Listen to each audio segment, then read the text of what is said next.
Assalamualaikum warahmatullahi wabarakatuh. Perkenalkan, nama saya Nur Anggita Rahmadani dengan NIM B1B1220028 dari Prodi Ilmu Pemerintahan. Di sini dalam mata pelajaran Pemerintahan Nasional. Di video kali ini saya akan menjelaskan beberapa dasar teori sistem, yaitu yang pertama ada teori pemisahan kekuasaan, yang kedua teori demokrasi, yang ketiga teori negara berdasarkan atas hukum, yang keempat adalah teori negara berkonstitusional, yang kelima adalah ajaran negara kesejahteraan, dan yang terakhir adalah ajaran sistem pemerintahan. Memasuki teori pertama, yaitu adalah teori pemisahan kekuasaan. Teori pemisahan kekuasaan adalah sebuah konsep dasar dalam sistem pemerintahan yang oleh filsuf Prancis Montesquieu dalam bukunya yang berjudul The Spirit of Laws. Konsep ini menyatakan bahwa kekuasaan dalam sebuah pemerintahan harus dipisahkan menjadi 3 cabang, yaitu kekuasaan eksekutif, kekuasaan legislatif, dan kekuasaan yudikatif. Konsep pemisahan kekuasaan ini dimaksudkan untuk menghindari terjadinya konsentrasi kekuasaan yang berlebihan pada satu cabang pemerintahan yang dapat menimbulkan penyalahgunaan kekuasaan dan pelanggaran hak asasi manusia. Dengan adanya pemisahan kekuasaan, setiap cabang pemerintahan dapat saling mengawasi dan menyeimbangkan kekuasaannya, sehingga tercipta sistem pemerintahan yang seimbang dan adil. Kekuasaan eksekutif berkaitan dengan pelaksanaan kebijakan pemerintahan dan menjalankan tugas-tugas administratif negara, seperti mengeluarkan kebijakan dan memerintahkan aparat untuk melaksanakan kebijakan tersebut. Kekuasaan legislatif berkaitan dengan pembuatan undang-undang dan pengesahan anggaran negara, sedangkan kekuasaan yudikatif berkaitan dengan penegakan hukum dan pengadilan. Teori pemisahan kekuasaan adalah konsep politik yang mendasar dalam banyak sistem pemerintahan di dunia. Prinsip ini muncul sebagai hasil dari pemikiran para filsuf politik pada masa lampau. Meskipun tidak ada konsensus tunggal mengenai asal-usul teori ini, tetapi ada beberapa pemikir yang sangat berpengaruh dalam pengembangannya. Salah satu tokoh yang sering dikaitkan dengan teori pemisahan kekuasaan adalah Charles Louis de Squindet, Baron de Montesquieu, dalam bukunya yang terkenal The Spirit of the Laws, yang diterbitkan pada tahun 1748, mengemukakan bahwa kekuasaan negara harus dibagi menjadi 3 cabang yang terpisah. Yang pertama, kekuasaan legislatif, kekuasaan eksekutif, dan kekuasaan yudikatif. Ia berpendapat bahwa pemisahan ini penting untuk mencegah penyalahgunaan kekuasaan dan melindungi hak-hak individu. Pemikiran ini dipengaruhi oleh ide-ide filsuf lainnya pada masanya seperti John Locke. John Locke juga menyuarakan kepentingannya pemisahan kekuasaan dalam karya-karyanya, seperti Dua Pengobatan Pemerintah yang diterbitkan pada tahun 1689. Berpendapat bahwa pembagian kekuasaan antara legislatif dan eksekutif adalah kunci untuk menjaga kemerdekaan individu dan mencegah terjadinya tirani. Selain Montesquieu dan John Locke, ada juga pemikir lain yang memberikan sumbangan pada teori pemisahan kekuasaan. Misalnya, Jean Jacques berpendapat bahwa kekuasaan harus berasal dari rakyat dan dipisahkan dalam bentuk pemerintahan republik. Pemikiran ini dan lainnya membentuk landasan filosofis bagi sistem pemerintahan demokratis modern.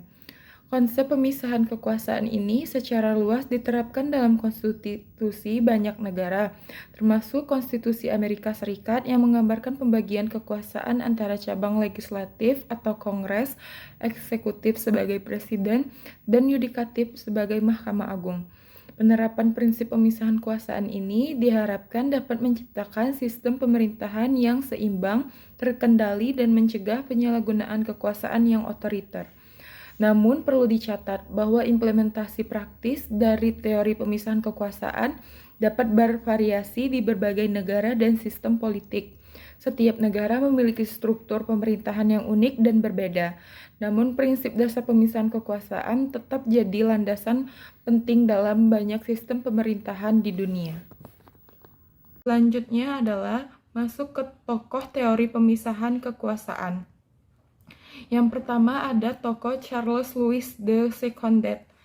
Tokoh yang paling terkenal dan diakui sebagai pencetus teori pemisahan kekuasaan adalah Charles Louis de Secondet, Baron de Montesquieu. Ia adalah seorang filsuf dan penulis Prancis yang hidup pada abad ke-18. Konsep pemisahan kekuasaan yang dijelaskan dalam bukunya yang berjudul The Spirit of Law dipandang sebagai kontribusi terbesarnya dalam dunia politik dan filsafat. Montesquieu memahami bahwa kekuasaan yang terkonsentrasi pada satu individu atau kelompok dapat menimbulkan penyalahgunaan kekuasaan dan penindasan terhadap rakyat. Oleh karena itu, ia mengusulkan agar kekuasaan dalam sebuah pemerintahan harus dipisahkan menjadi 3 cabang yang saling mengawasi dan menyeimbangkan kekuasaannya. Konsep ini kemudian menjadi dasar bagi sistem pemerintahan demokratis di banyak negara di dunia. Latar belakang lahirnya teori pemisahan kekuasaan. Latar belakang lahirnya teori pemisahan kekuasaan dapat ditelusuri hingga zaman kuno. Tetapi perkembangan utama terjadi pada abad pencerahan pada abad ke-17 dan ke-18 di Eropa.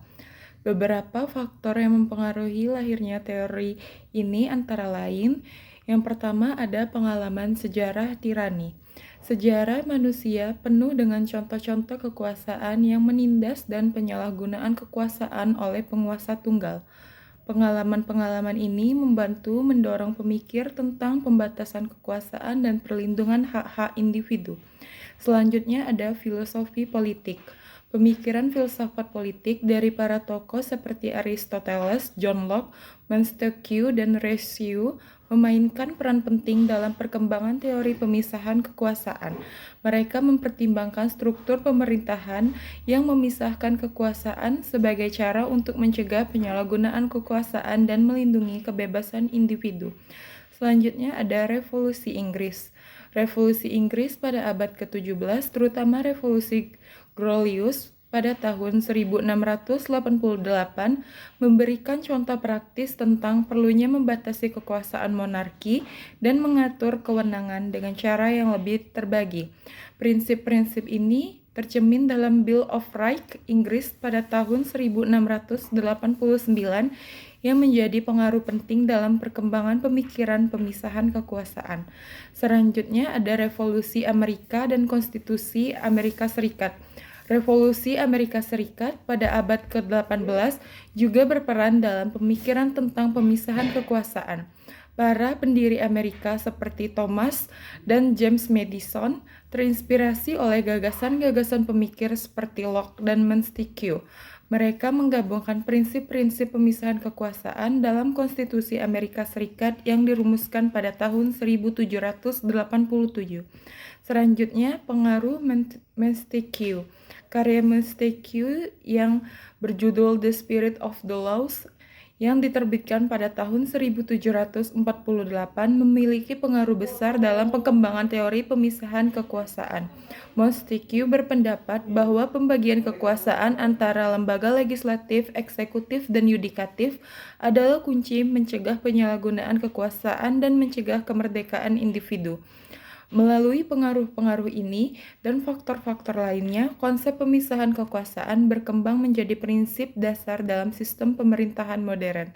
Hal ini dapat dikemukakan dalam berbagai konstitusi dan sistem pemerintahan di seluruh dunia, baik dalam bentuk pemerintahan demokratis maupun sistem lainnya. Selanjutnya adalah teori demokrasi. Demokrasi adalah suatu bentuk pemerintahan di mana kekuasaan dipegang oleh rakyat, baik secara langsung atau melalui perwakilan yang mereka pilih. Dalam dasar teori sistem, demokrasi dianggap sebagai suatu sistem politik yang berfungsi sebagai mekanisme pengambilan keputusan dalam suatu masyarakat. Teori demokrasi. Selanjutnya saya akan menjelaskan beberapa teori demokrasi dalam dasar teori sistem. Antara lain adalah yang pertama adalah teori elit. Menurut teori ini, demokrasi dianggap sebagai suatu sistem politik di mana kelompok elit memiliki kekuasaan yang sebenarnya, dan rakyat hanya memiliki pengaruh yang terbatas dalam pengambilan keputusan. Teori ini menganggap bahwa rakyat secara efektif tidak dapat mempengaruhi proses politik dan hanya memiliki peran pasif dalam sistem politik. Selanjutnya adalah teori partisipasi. Teori ini menganggap bahwa demokrasi adalah suatu sistem politik di mana rakyat memiliki kesempatan untuk terlibat secara aktif dalam pembagian keputusan. Dalam teori ini, partisipasi rakyat sangat penting dan harus ditingkatkan untuk mencapai demokrasi sejati. Selanjutnya adalah teori pluralisme. Menurut teori ini, demokrasi adalah suatu sistem politik di mana berbagai kelompok kepentingan memiliki kesempatan untuk memengaruhi proses politik. Teori ini menekankan pentingnya keberagaman dan kebebasan berekspresi dalam suatu masyarakat untuk mencapai demokrasi yang efektif. Selanjutnya adalah teori deliberatif. Teori ini menganggap bahwa demokrasi adalah suatu sistem politik di mana rakyat terlibat dalam proses pengambilan keputusan melalui diskusi dan dialog yang konstruktif. Dalam teori ini, keputusan yang diambil harus didasarkan pada argumentasi yang rasional dan dapat dipertanggungjawabkan secara moral. Dalam dasar teori sistem, teori-teori demokrasi ini digunakan sebagai acuan untuk memahami bagaimana sistem politik berfungsi dan bagaimana keputusan dibuat dalam suatu masyarakat. Setiap teori ini memiliki kelebihan dan kekurangan masing-masing, dan penerapannya tergantung pada situasi dan konteks yang ada. Selanjutnya, saya akan memperkenalkan tokoh-tokoh teori demokrasi. Yang pertama adalah Plato. Plato adalah seorang filsuf Yunani kuno yang menulis buku The Republic, yang memberikan pandangan tentang bagaimana suatu masyarakat yang adil harus berfungsi. Plato menganggap bahwa demokrasi dapat menjadi corak pemerintahan yang buruk jika tidak diatur dengan baik, dan ia mengusulkan pengaturan pemerintahan yang lebih otoriter untuk mengatasi masalahnya dalam sistem demokrasi. Yang kedua ada Jean-Jacques Rousseau. Rousseau adalah seorang filsuf Prancis yang menulis tentang teori kontrak sosial dan kedaulatan rakyat.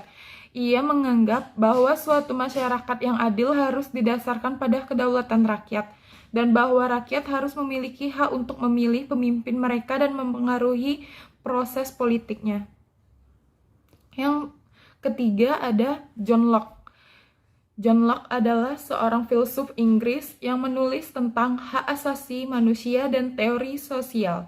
Ia memandang bahwa pemerintah harus dipilih oleh rakyat dan bertanggung jawab kepada mereka, dan menekankan pentingnya hak asasi manusia dalam suatu masyarakat. Selanjutnya, yang keempat adalah John Stuart Mill.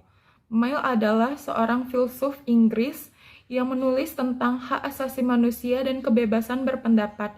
Ia memandang bahwa demokrasi yang efektif harus didasarkan pada kebebasan berpendapat dan partisipasi rakyat dalam proses politik. Selanjutnya adalah Robert Dahl. Dahl adalah seorang ilmuwan politik Amerika yang menulis bahwa tentang teori demokrasi. Ia mengusulkan beberapa kriteria yang harus dipenuhi agar suatu sistem politik dapat dianggap sebagai demokrasi yang sejati, termasuk adanya partisipasi rakyat, hak untuk memilih dan dipilih, kebebasan berpendapat, dan kontrol atas kekuasaan. Selanjutnya adalah masuk ke teori negara berdasarkan atas hukum. Teori negara yang didasarkan pada hukum disebut sebagai negara hukum atau rule of law. Konsep ini, negara hukum, berasal dari ide bahwa negara harus tunduk pada aturan hukum yang sama seperti warga negaranya. Negara hukum merupakan konsep yang berawal dari istilah nomokrasi yang berkembang dari pemikiran Barat. Istilah nomokrasi tersebut berasal dari kata nomos yang artinya normal dan kratos yang artinya kekuasaan. Negara hukum merupakan suatu konsep pemerintahan negara yang didasarkan atas hukum. Berikut pandangan Aristoteles mengenai negara hukum. Yang dimaksud dengan negara hukum adalah negara yang berdiri di atas hukum yang menjamin keadilan kepada warga negaranya. Grandori atau teori keadilan berawal dari pemikiran yang menjadi problema para pencari keadilan mengenai persoalan keadilan dalam kaitannya dengan hukum. Keadilan merupakan syarat bagi terjadinya kebahagiaan hidup untuk warga negaranya, dan sebagai dasar daripada keadilan itu perlu diajarkan rasa susila kepada setiap manusia, agar ia menjadi warga yang baik. Demikian pula peraturan hukum yang sebenarnya hanya jika peraturan hukum itu mencerminkan keadilan bagi pergaulan hidup antara warga negaranya. Selanjutnya adalah masuk kepada teori negara berdasarkan atas hukum. Negara hukum memiliki beberapa karakteristik utama, yaitu yang pertama adalah kedaulatan hukum. Artinya bahwa hukum di atas segalanya, termasuk di atas pemerintah dan individu-individu yang berkuasa. Yang kedua, kesetaraan di depan hukum. Artinya bahwa semua orang tunduk pada hukum yang sama dan harus dihukum jika melanggar hukum. Yang ketiga, prediktabilitas dan stabilitas hukum. Artinya bahwa hukum harus jelas dapat dipahami dan diterapkan secara konsisten. Yang keempat adalah perlindungan hak asasi manusia. Artinya bahwa negara harus melindungi hak asasi manusia yang diakui secara internasional. Yang kelima adalah pengadilan yang independen. Artinya bahwa pengadilan harus bebas dari pengaruh politik atau kepentingan pribadi dan harus mampu menegakkan hukum secara adil dan efektif. Negara hukum sangat penting untuk memastikan bahwa negara berfungsi dengan baik dan warga negaranya dilindungi dari penyalahgunaan kekuasaan oleh pemerintah atau kelompok penting tertentu. Selanjutnya saya akan masuk ke tokoh teori negara hukum. Yang pertama adalah Montesquieu. Montesquieu merupakan seorang filsuf dan politikus Prancis yang terkenal dengan teori pembagian kekuasaan atau separation of powers. Teori ini menyatakan bahwa kekuasaan dalam suatu negara harus dibagi menjadi 3 kekuasaan, yaitu kekuasaan eksekutif, legislatif, dan yudikatif, agar tidak terjadi penyalahgunaan kekuasaan. Tokoh selanjutnya adalah John Locke. John Locke merupakan seorang filsuf Inggris yang memperjuangkan hak asasi manusia dan negara hukum.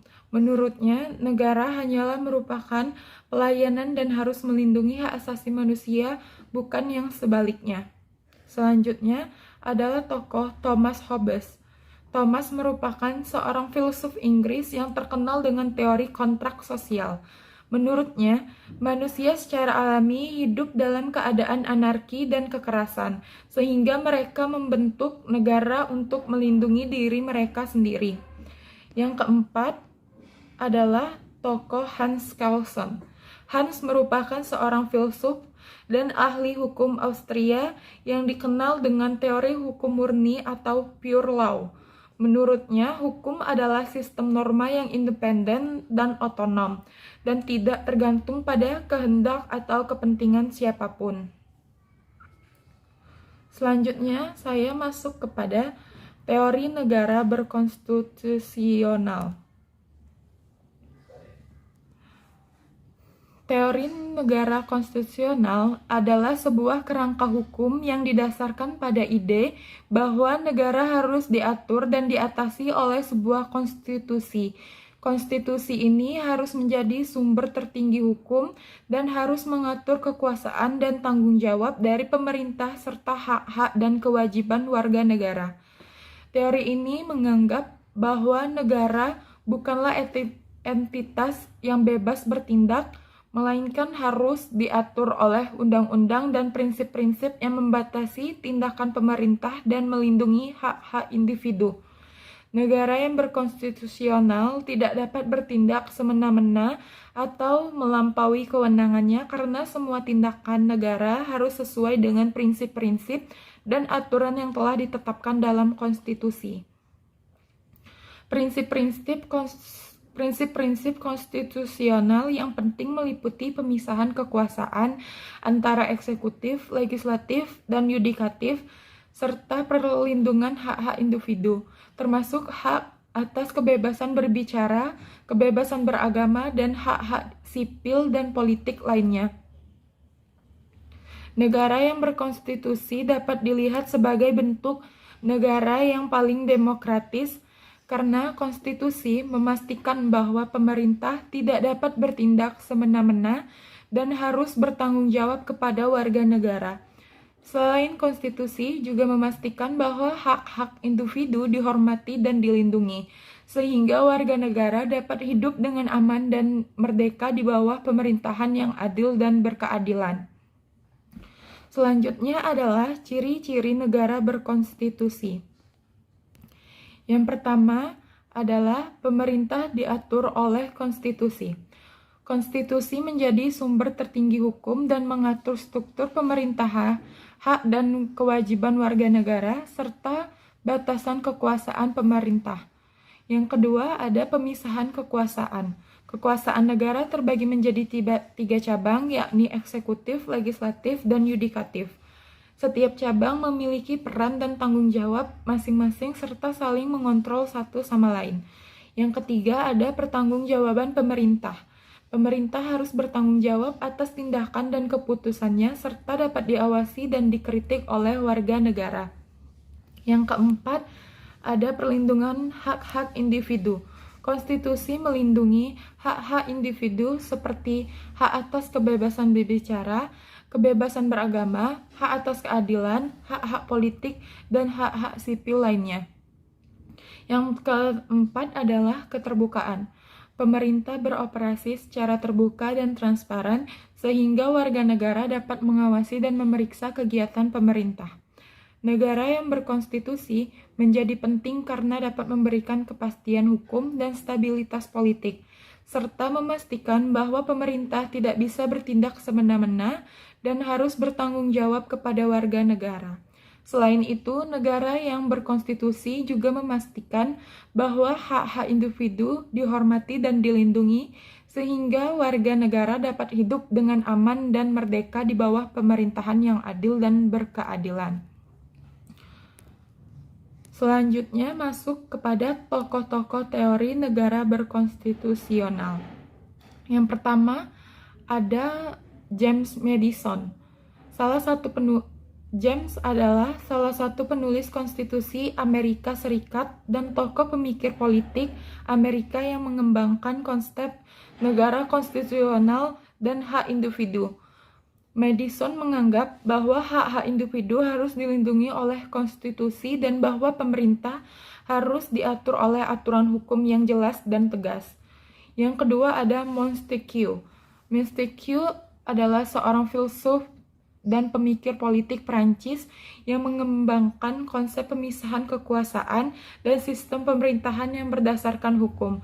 Montesquieu menganggap bahwa pemisahan kekuasaan antara eksekutif, legislatif, dan yudikatif adalah penting untuk mencegah penyalahgunaan kekuasaan. Tokoh selanjutnya adalah John Locke. John Locke adalah seorang filsuf dan pemikir politik Inggris yang mengembangkan konsep negara hukum dan konstitusi. John Locke menganggap bahwa pemerintah harus diatur oleh undang-undang dan prinsip-prinsip konstitusional yang melindungi hak-hak individu. Selanjutnya adalah Hans Kelsen. Hans seorang filsuf dan ahli hukum Australia yang mengembangkan konsep normativitas dan hierarki hukum. Kelsen menganggap bahwa konstitusi harus menjadi sumber tertinggi hukum dan bahwa hukum harus mengikat untuk semua pihak, termasuk pemerintah. Selanjutnya adalah Carl Schmitt. Karl, seorang filsuf dan ahli hukum Jerman yang mengembangkan konsep negara hukum dan kedaulatan negara. Karl menganggap bahwa negara hukum harus memiliki kedaulatan untuk dapat melindungi keamanan dan kepentingan nasional, namun juga harus diatur oleh aturan hukum yang jelas dan tegas. Tokoh-tokoh ini memberikan kontribusi yang penting dalam pengembangan konsep negara berkonstitusional yang menjadi landasan bagi sistem pemerintahan di banyak negara di dunia saat ini. Ajaran selanjutnya. Sejarah lahirnya ajaran negara kesejahteraan. Ajaran negara kesejahteraan juga dikenal sebagai negara kesejahteraan atau welfare, berkaitan erat dengan upaya pemerintahan dalam memberikan perlindungan sosial dan keamanan ekonomi bagi warganya. Meskipun tidak ada konsensus yang jelas mengenai tanggal pasti atau peristiwa tunggal yang melahirkan ajaran negara kesejahteraan, perkembangannya dapat ditelusuri kembali ke abad ke-19 dan pada abad ke-20. Ajaran negara kesejahteraan dipengaruhi oleh sejumlah faktor sejarah termasuk perubahan sosial dan politik yang terjadi pada masa itu. Salah satu faktor utama adalah dampak revolusi industri yang menyebabkan perubahan besar dalam masyarakat seperti urbanisasi, industrialisasi, dan kemiskinan yang meluas. Kondisi ini menimbulkan kekhawatiran akan ketidakadilan sosial dan kesenjangan ekonomi antara kelas pekerja dan pemilik modal. Pada pengaruh pertama abad ke-19, beberapa negara Eropa mulai mengadopsi kebijakan sosial yang bertujuan untuk mengurangi kemiskinan dan memperbaiki kondisi hidup kaum buruh. Misalnya di Inggris, Undang-Undang Makan tahun 1834 menyediakan bantuan pangan kepada mereka yang tidak mampu memenuhi kebutuhan dasar mereka. Pada saat yang sama, gerakan serikat buruh tumbuh kuat dengan menekankan pentingnya perlindungan sosial bagi pekerja. Perkembangan lainnya yang berpengaruh adalah gagasan filantropi dan keadilan sosial yang diperjuangkan oleh beberapa tokoh pemikir terkenal pada masa itu. Salah satu contoh yang paling terkenal adalah karya Karl Marx dan Friedrich yang membahas tentang kondisi kaum buruh yang berjudul Das Kapital. Namun, ajaran negara kesejahteraan modern secara umum dianggap dimulai setelah Perang Dunia Kedua. Konflik ini mengakibatkan kerusakan besar di Eropa dan menyadarkan banyak negara akan pentingnya menyediakan perlindungan sosial bagi warga mereka. Pengalaman perang dan kesadaran akan ketidakadilan sosial mengarah pada adopsi kebijakan sosial baru yang luas, seperti sistem kesehatan umum, asuransi sosial, tunjangan pengaruh, dan pendidikan universal. Contoh-contoh negara yang dikenal dengan ajaran negara kesejahteraan yang kuat termasuk negara-negara Nordik seperti Swedia, Denmark, Norwegia, dan Finlandia. Negara-negara ini mengadopsi model negara kesejahteraan yang luas dengan tingkat kesejahteraan yang tinggi, perlindungan sosial yang luas, dan peran besar pemerintah dalam menyediakan layanan publik. Meskipun ajaran negara kesejahteraan mendapat banyak dukungan, ada juga kritik terhadap model ini. Beberapa orang berpendapat bahwa sistem ini dapat menghambat inisiatif individu. Adalah ajaran negara kesejahteraan. Ajaran negara kesejahteraan atau yang dalam bahasa Inggrisnya dikenal dengan sebutan welfare state adalah sebuah ideologi politik yang menekankan bahwa negara harus memiliki tanggung jawab sosial terhadap kesejahteraan dan keamanan rakyatnya. Pemerintah dalam sistem welfare state dianggap memiliki tanggung jawab untuk menjamin hak-hak sosial dan ekonomi masyarakat dan untuk menciptakan sistem jaminan sosial yang memadai bagi rakyatnya. Sistem prinsip-prinsip yang mendasari welfare state antara lain keadilan sosial, kesetaraan, dan solidaritas sosial. Pada dasarnya, ideologi ini berpendapat bahwa negara harus terlibat dalam menjaga kesejahteraan rakyatnya melalui program-program sosial seperti asuransi kesejahteraan, pensiunan, tunjangan pengangguran, dan pendidikan gratis. Konsep welfare state pertama kali diperkenalkan pada awal abad ke-20 dan banyak dianut oleh negara-negara Eropa Barat seperti Swedia, Denmark, Norwegia, dan Finlandia. Namun, implementasi welfare state tidak selalu mudah dan seringkali menimbulkan kontroversi dalam hal pembiayaan dan distribusi kekayaan. Beberapa kritikus menganggap bahwa sistem ini dapat mengakibatkan ketergantungan pada bantuan sosial dan mengurangi motivasi individu untuk bekerja keras. Meskipun demikian, konsep welfare state masih banyak dianut oleh sejumlah negara di sebuah dunia, terutama di negara-negara dengan tingkat kesejahteraan yang tinggi dan tingkat kemiskinan yang rendah. Dengan contoh negaranya adalah Brunei Darussalam. Selanjutnya, masuk ke ajaran negara kesejahteraan, masih berlanjut dengan ajaran negara kesejahteraan. Negara kesejahteraan atau welfare state adalah konsep pemerintah yang mengambil peran penting dalam perlindungan dan pengumutan kesejahteraan ekonomi dan sosial warga negaranya. Konsep ini didasarkan pada prinsip kesetaraan kesempatan, distribusi kekayaan yang setara, dan tanggung jawab masyarakat kepada orang-orang yang tidak mampu memenuhi persyaratan minimal untuk menjalani kehidupan yang layak. Dalam konsep negara kesejahteraan, negara bertanggung jawab untuk memenuhi kebutuhan dasar warga negaranya seperti pendidikan, kesehatan, dan perumahan. Negara juga bertanggung jawab untuk memberikan jaminan sosial seperti asuransi, kesehatan, dan jaminan pensiun. Selanjutnya masuk kepada tokoh-tokoh ajaran negara kesejahteraan. Yang pertama adalah William Beveridge. William adalah seorang ahli ekonomi dan juga sosial yang lahir di Inggris pada tahun 1879 dan meninggal pada tahun 1963. William adalah sosok yang dianggap sebagai pelopor dalam pengembangan konsep welfare state atau negara kesejahteraan.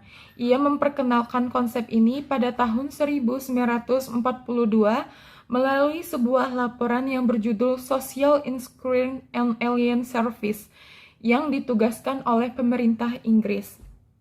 Selain William Beveridge dan John Maynard Keynes, ada beberapa tokoh lain yang dianggap sebagai pendukung atau pelopor ajaran negara kesejahteraan atau welfare state. Antara lain, yang pertama ada John Maynard Keynes, Presiden Amerika Serikat yang menjabat selama 4 kali masa jabatannya, yaitu pada tahun 1933 sampai 1945 dan dikenal sebagai pendukung kebijakan New Deal yang menempatkan pemerintah sebagai agen utama dalam mengatasi masalah sosial dan ekonomi.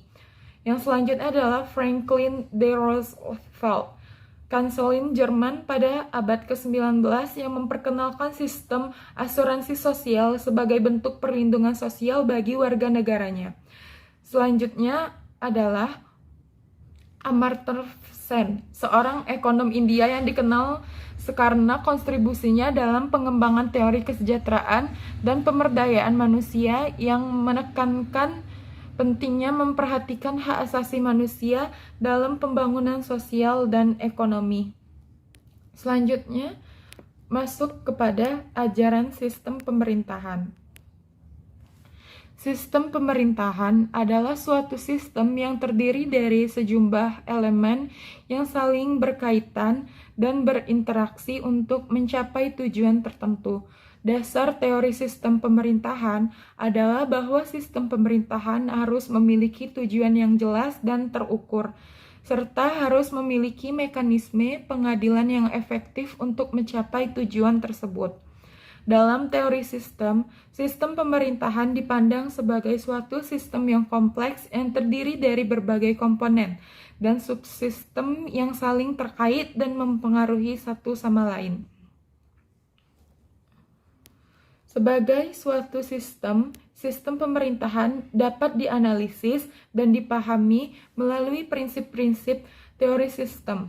Antara lain, yang pertama ada sistem keterbukaan. Sistem pemerintahan dipandang sebagai sistem terbuka yang berinteraksi dengan lingkungan atau konteks sosial politik yang lebih besar seperti masyarakat, pasar, dan negara internasional. Interaksi ini mempengaruhi kinerja dan berlangsungnya sistem pemerintahan. Yang kedua, ada hierarki. Sistem pemerintahan memiliki struktur hierarki atau bertingkat yang mencakup berbagai level, mulai dari tingkat lokal hingga nasional atau bahkan sampai internasional. Struktur hierarki ini mempengaruhi pembagian wewenang tugas dan tanggung jawab dalam sistem pemerintahan. Selanjutnya, yang ketiga adalah input, proses, dan output. Sistem pemerintahan menerima input dari masyarakat lingkungan sekitarnya, memproses input tersebut melalui kebijakan dan tindakan pemerintah, dalam menghasilkan output berupa kebijakan atau layanan publik yang mempengaruhi masyarakat dan lingkungan sekitarnya. Yang keempat ada umpan balik atau feedback. Feedback sistem pemerintahan menerima umpan balik dari lingkungan sekitarnya, seperti opini publik dan evaluasi kinerja yang mempengaruhi kebijakan tindakan pemerintah selanjutnya. Selanjutnya yang kelima, ada keselarasan. Sistem pemerintahan diharapkan dapat mencapai keselarasan atau homostatis, yang yaitu kondisi di mana semua komponen dalam sistem berfungsi secara efektif dan efisien, serta dapat beradaptasi dengan perubahan lingkungan sekitarnya. Selanjutnya masuk kepada tokoh-tokoh ajaran sistem pemerintahan. Yang pertama adalah tokoh David Easton. David Easton adalah seorang ilmuwan politik Amerika Serikat yang dikenal karena kontribusinya dalam pengembangan teori sistem politik. David mengemukakan konsep input-output model yang menjelaskan bagaimana kebijakan publik dipengaruhi oleh input dari lingkungan sekitarnya dan output dari kebijakan publik tersebut. Selanjutnya ada Max Weber. Max Weber adalah seorang sosiolog dan ilmuwan politik Jerman yang dikenal karena kontribusinya dalam pengembangan teori birokrasi. Weber mengemukakan konsep birokrasi ideal yang terdiri dari prinsip-prinsip seperti rasionalitas, hierarki, imparsialitas, dan aturan. Selanjutnya adalah Herbert Simon. Herbert adalah seorang ahli ekonomi dan ilmuwan sosial Amerika Serikat yang dikenal karena kontribusinya dalam pengembangan teori, organisasi, dan pengambilan keputusan. Simon mengemukakan konsep bounded rationality yang menyatakan bahwa pengambilan keputusan dalam organisasi tidak selalu optimal karena terbatasnya informasi dan keterbatasan waktu dan sumber daya. Selanjutnya ada Carles Lindblom. Carles Lindblom adalah seorang ilmuwan politik Amerika Serikat yang dikenal karena kontribusinya dalam pengembangan teori inkrementalisme. Lindblom mengemukakan bahwa kebijakan publik seringkali dibuat secara inkremental atau bertahap, bukan melalui proses pengambilan keputusan yang rasional dan komprehensif. Masing-masing tokoh tersebut memiliki kontribusi dan pandangan yang berbeda dalam pengembangan teori sistem pemerintahan, sehingga dapat memberikan pemahaman yang lebih komprehensif dan holistik terhadap sistem pemerintahan. Baiklah, sekian yang dapat saya jelaskan tentang materi dasar teori sistem ini. Lebih dan kurang saya mohon maaf jika ada kesalahan. Tolong dimaafkan, ambil yang positifnya dan buang negatifnya. Saya akhiri dengan wabillahi taufiq wal hidayah. Wassalamualaikum warahmatullahi wabarakatuh.